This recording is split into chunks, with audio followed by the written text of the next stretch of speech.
નમસ્કાર. આજના વિડીયોમાં તમારું સ્વાગત છે. આવનારી પોલીસ કોન્સ્ટેબલની પરીક્ષા માટે બંધારણના અગત્યના પ્રશ્નો આ વિડીયોમાં લીધેલા છે, જે આવનારી પરીક્ષામાં તમને ઉપયોગી બની રહે. આ ચેનલ લાઇક અને સબસ્ક્રાઈબ કરશો, જેથી દરેક વિડીયો તમારા સુધી પહોંચી શકે.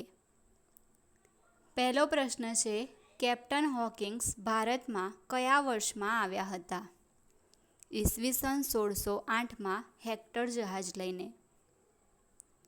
બીજો પ્રશ્ન છે, અંગ્રેજો દ્વારા ભારતમાં સૌપ્રથમ કોઠી કયા સ્થળે સ્થાપવામાં આવી હતી? સુરતમાં 1613માં. ત્રીજો પ્રશ્ન છે, સર ટોમસ રો ભારતમાં કયા વર્ષમાં આવ્યા હતા? ઈસવીસન 1615માં. ચોથો પ્રશ્ન છે, સર ટોમસ રોને વેપાર કરવાની પરવાનગી આપનાર કોણ હતા? જહાંગીર. પ્લાસીનું પ્રથમ યુદ્ધ ક્યારે થયું હતું? 23 જૂન 1757માં. પ્લાસીનું પ્રથમ યુદ્ધ કોની વચ્ચે થયું હતું? રોબર્ટ ક્લાઇવ અને સિરાજ ઉદ્દૌલા વચ્ચે. પ્લાસીના પ્રથમ યુદ્ધમાં કોનો વિજય થયો હતો? રોબર્ટ ક્લાઇવનો. બ્રિટિશ ઈસ્ટ ઇન્ડિયા કંપની દ્વારા શાસનની શરૂઆત કયા યુદ્ધથી થઈ? પ્લાસીના યુદ્ધથી. બક્સરનું યુદ્ધ કયા વર્ષમાં થયું હતું? ઈસવીસન 1764માં. બક્સરનું યુદ્ધ કોની વચ્ચે થયું હતું? હેક્ટર મુનરો અને સુજાઉદ્દૌલા મીર કાસિમ શાહ આલમ બીજા વચ્ચે. બક્સરના યુદ્ધમાં કોનો વિજય થયો હતો? હેક્ટર મુનરોનો. બ્રિટિશ ઈસ્ટ ઇન્ડિયા કંપની દ્વારા ભારત પર વૈધાનિક રૂપથી શાસનની શરૂઆત કયા યુદ્ધથી થઈ? બક્સરના યુદ્ધથી. અલ્હાબાદની સંધિ કયા વર્ષમાં થઈ? ઈસવીસન 1765માં. ભારતમાં સૌપ્રથમવાર કંપની શાસન માટે કયા કાયદાથી લેખિત બંધારણની શરૂઆત થઈ? Regulating act 1773. બંગાળના સૌપ્રથમ ગવર્નર કોણ હતા? રોબર્ટ ક્લાઇવ 1757માં. બંગાળના અંતિમ ગવર્નર કોણ હતા? લોર્ડ વોરન હેસ્ટિંગ્સ 1773માં. બ્રિટિશ સરકારનો ઈસ્ટ ઇન્ડિયા કંપનીને નિયંત્રિત કરવાનો પ્રયત્ન કયા કાયદાથી થયો? 1773ના રેગ્યુલેટિંગ એક્ટથી, જેનું બીજું નામ છે નિયમન ધારો. કયા એક્ટથી બંગાળના ગવર્નર હોદ્દાને ગવર્નર જનરલ ઓફ બંગાળ નામ અપાયું? રેગ્યુલેટિંગ એક્ટ 1773થી. સૌ પ્રથમ બંગાળના પ્રથમ ગવર્નર જનરલ કોણ હતા? Warren Hasting. કયા એક્ટથી બોમ્બે અને મદ્રાસના ગવર્નરને ગવર્નર જનરલ ઓફ બંગાળના તાબા હેઠળ મુકાયા? રેગ્યુલેટિંગ એક્ટ 1773થી. ભારતમાં સૌ પ્રથમ સુપ્રીમ કોર્ટની સ્થાપના ક્યારે થઈ? 1774માં કલકત્તા ખાતે. ભારતની સૌ પ્રથમ સુપ્રીમ કોર્ટના મુખ્ય ન્યાયાધીશ કોણ હતા? Sir Elijah Impey. Pitt's India act કયા વર્ષમાં પસાર કરવામાં આવ્યો? 1784માં. કયા એક્ટથી કંપનીના રાજકીય અને વાણિજ્યિક કાર્યો અલગ કરાયા? પિટ્સ એક્ટ 1784થી. કયા એક્ટથી કંપની અધિકૃત પ્રદેશ માટે બ્રિટિશ અધિકૃત ભારતીય પ્રદેશ નામ અપાયું? Pitt's act 1784થી. બંગાળનો અંતિમ ગવર્નર જનરલ કોણ હતા? લોર્ડ વિલિયમ બેન્ટિંગ 1833માં. કયા એક્ટથી બંગાળના ગવર્નર જનરલ હોદ્દાને ગવર્નર જનરલ ઓફ ઇન્ડિયા નામ અપાયું? ચાર્ટર એક્ટ 1833થી. ભારતનો સૌપ્રથમ ગવર્નર જનરલ કોણ હતા? લોર્ડ વિલિયમ બેન્ટિંગ 1833માં. ભારતના અંતિમ ગવર્નર જનરલ કોણ હતા? લોર્ડ કેનિંગ 1858માં. કયા કાયદાથી ભારતમાં વેપાર કરવાનો ઈસ્ટ ઇન્ડિયા કંપનીનો એકાધિકાર સમાપ્ત કરાયો? ચાર્ટર એક્ટ 1813થી. કયા એક્ટ અંતર્ગત આંશિક રૂપથી ભારતમાં ઈસ્ટ ઇન્ડિયા કંપનીમાં એકાધિકાર સંપૂર્ણ રૂપથી રદ કરાયો? Charter act 1833. કયા એક્ટથી કાયદા પંચની રચના કરવામાં આવી? ચાર્ટર એક્ટ 1833થી. ભારતના સૌપ્રથમ કાયદા એટલે કે લો પંચના અધ્યક્ષ કોણ હતા? Lord Macaulay. પ્રથમ ચાર્ટર એક્ટ કયા વર્ષમાં આવ્યો? ઈસવીસન 1793માં. કયા કાયદાથી સનદી સેવામાં ખુલ્લી સ્પર્ધા દાખલ કરવાનો પ્રયાસ થયો પરંતુ નિષ્ફળ રહ્યો? Charter act 1833. કયા એક્ટ અંતર્ગત બંગાળમાં ગવર્નર જનરલના સ્થાને ભારતના ગવર્નર જનરલની નિમણૂક કરવામાં આવી? Charter act 1833. ભારતમાં કયા એક્ટ અંતર્ગત દાસ પ્રથા રદ કરાઈ? Charter act 1833. ભારતમાં કયા કાયદાથી અંગ્રેજી શિક્ષણ પદ્ધતિની શરૂઆત થઈ? Charter act 1833. કયા કાયદાથી ભારતની શાહી વિધાન પરિષદનો પાયો નાખવામાં આવ્યો હતો? Charter act 1853થી. પોર્ટફોલિયો પદ્ધતિના જનક કોને ગણવામાં આવે છે? લોર્ડ કેનિંગને. કયા કાયદાથી ગવર્નર જનરલની પરિષદના ધારાકીય અને વહીવટી કાર્યો અલગ કરાયા? ચાર્ટર એક્ટ 1853થી. સંધિ અધિકારીઓની પસંદગી માટે ખુલ્લી સ્પર્ધા વ્યવસ્થા કયા એક્ટ અંતર્ગત? Charter act 1853. સંધિ અધિકારીઓની પસંદગી માટે 1854માં કઈ સમિતિની નિમણૂક કરવામાં આવી? મેકોલે સમિતિ. કયા કાયદાથી કંપનીના શાસનનો અંત આવ્યો અને તાજના શાસનની શરૂઆત થઈ? ભારત શાસન અધિનિયમ 1858.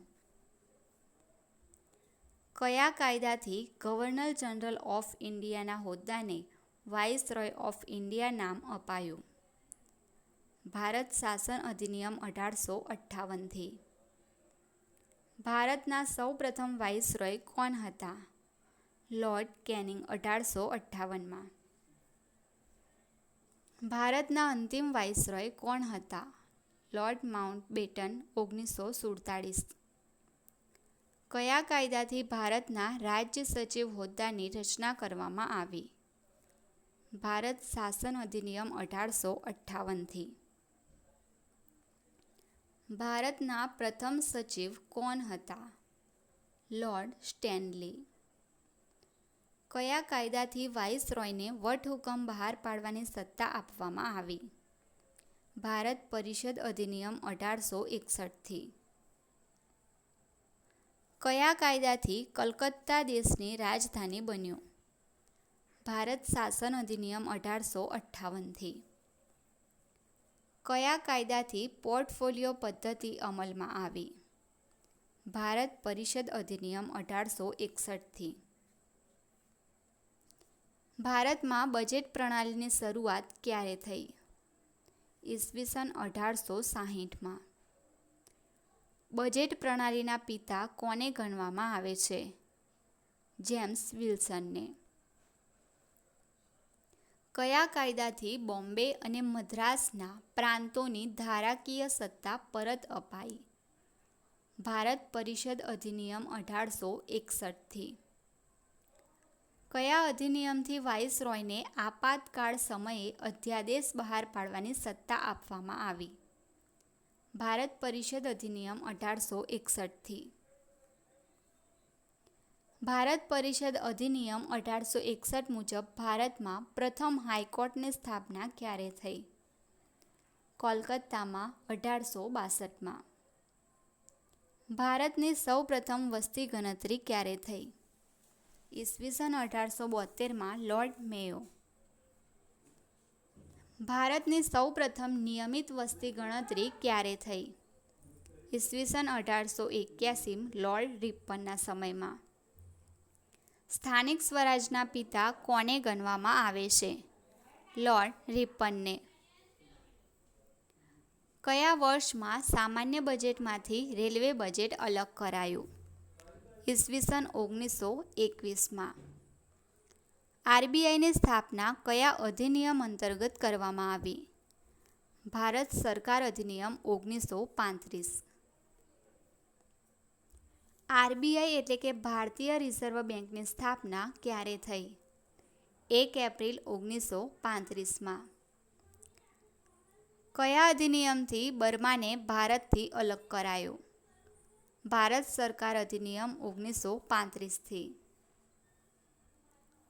કયા અધિનિયમથી ભારતમાં પૂર્ણ જવાબદાર સરકારની સ્થાપના થઈ?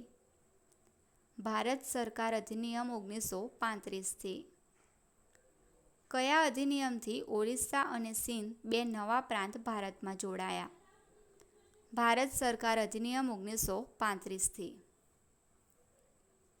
કયા અધિનિયમથી સંઘીય ન્યાયાલય એટલે કે ફેડરલ કોર્ટની સ્થાપના થઈ? ભારત સરકાર અધિનિયમ 1935થી. ફેડરલ કોર્ટની સ્થાપના કયા વર્ષમાં થઈ? ઈસવીસન 1937માં. કયા અધિનિયમથી પુરુષો અને મહિલાઓને સમાન મતાધિકાર આપવામાં આવ્યો?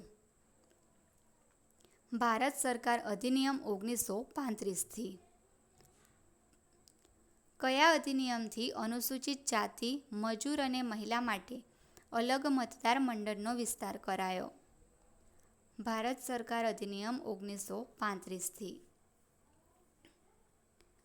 કયા અધિનિયમ અંતર્ગત સંયુક્ત જાહેર સેવા આયોગની રચના થઈ? ભારત સરકાર અધિનિયમ 1935. કયા અધિનિયમ અંતર્ગત પ્રાંતીય જાહેર સેવા આયોગની રચના થઈ? ભારત સરકાર અધિનિયમ 1935. કયા અધિનિયમથી ભારત પરિષદને સમાપ્ત કરવામાં આવી? ભારત સરકાર અધિનિયમ 1935થી. કયા અધિનિયમથી કેન્દ્ર અને રાજ્યો વચ્ચે કેન્દ્ર યાદી, રાજ્ય યાદી અને સંયુક્ત યાદીની વહેંચણી થઈ? ભારત સરકાર અધિનિયમ 1935થી. કયા અધિનિયમથી પ્રાંતોમાં દ્વૈધ શાસન પ્રણાલીનો અંત આવ્યો અને પ્રાંતોને સ્વાયત્તતા આપવામાં આવી? ભારત સરકાર અધિનિયમ 1935થી. સ્વતંત્ર ભારતના સૌ પ્રથમ ગવર્નર જનરલ કોણ હતા? Lord Mountbatten 1947માં.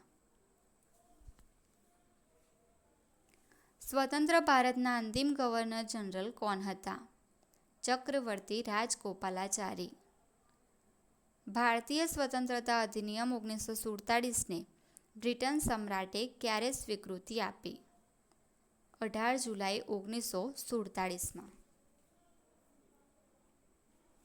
કયા અધિનિયમથી વાઇસરોય અને રાજ્ય સચિવના હોદ્દાનો અંત આવ્યો? ભારત સ્વતંત્રતા અધિનિયમ 1947થી. કયા અધિનિયમથી બ્રિટિશ શાસનનો અંત આવ્યો અને ભારત સાર્વભૌમ રાજ્ય બન્યું? ભારત સ્વતંત્રતા અધિનિયમ 1947થી. કયા અધિનિયમથી બ્રિટને તેની ઉપાધિમાંથી ભારતના સમ્રાટની ઉપાધિ હટાવી? ભારત સ્વતંત્રતા અધિનિયમ 1947થી. કયા અધિનિયમ અંતર્ગત ભારત અને પાકિસ્તાન બે સ્વતંત્ર ડોમિનિયન બન્યા? ભારત સ્વતંત્રતા અધિનિયમ 1947. કયા અધિનિયમથી રજવાડાઓને સંઘમાં જોડાવાની અથવા સ્વતંત્ર રહેવાની પસંદગી અપાઈ? ભારત સ્વતંત્રતા અધિનિયમ 1947થી. ભારતીય સ્વતંત્રતા અધિનિયમ 1947 મુજબ કયા પ્રદેશો પાકિસ્તાનના ભાગ બન્યા? પૂર્વ બંગાળ, પશ્ચિમ પંજાબ, સિંધ અને સિલહટ જિલ્લો. ભારત પાકિસ્તાનની સીમા નક્કી કરવા સીમા આયોગની રચના કરવામાં આવી હતી. તેના અધ્યક્ષ કોણ હતા? Sir Radcliffe. પાકિસ્તાન ક્યારે સ્વતંત્ર થયું? 14 ઓગસ્ટ 1947ની મધ્યરાત્રિથી. ભારત ક્યારે સ્વતંત્ર થયું? 15 ઓગસ્ટ 1947ની મધ્યરાત્રિથી. ભારતનું બંધારણ લાગુ થયા પહેલાં દેશનું શાસન કયા કાયદા અંતર્ગત ચલાવવામાં આવતું? ભારત શાસન અધિનિયમ 1935. ભારતની સ્વતંત્રતા સમયે ઇંગ્લેન્ડમાં કઈ પાર્ટીની સરકાર હતી? લેબર પાર્ટી અને વડાપ્રધાન હતા ક્લેમેન્ટ એટલી. ભારતીય બંધારણની બ્લુ પ્રિન્ટ તરીકે કોને ઓળખવામાં આવે છે?